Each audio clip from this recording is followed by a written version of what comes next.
পরিবেশ রক্ষা ও জলবায়ু সহনশীলতা জোরদারকরণে প্রধানমন্ত্রী তারেক রহমান প্রতিশ্রুত ৫ বছরে ২৫ কোটি বৃক্ষরোপণের অংশ হিসেবে নওগাঁয় কৃষক দলের উদ্যোগে বৃক্ষরোপণ কর্মসূচি সম্পন্ন হয়েছে।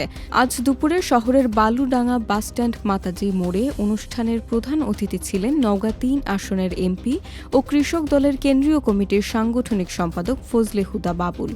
এ সময় তিনি সড়কের পাশে নিম গাছের চারা রোপণ করে কর্মসূচির উদ্বোধন করেন এবং প্রকৃতির ভারসাম্য রক্ষার উপর গুরুত্ব আরোপ করে সকলকে বৃক্ষরোপণে এগিয়ে আসার আহ্বান জানান। অনুষ্ঠানে ১,০০০ নারী ও পুরুষের মাঝে প্রত্যেকে একটি করে গাছের চারা বিতরণ করা হয়। অনুষ্ঠানে জেলা বিএনপি, কৃষক দল ও অন্যান্য অঙ্গ সংগঠনের নেতাকর্মীরা উপস্থিত ছিলেন।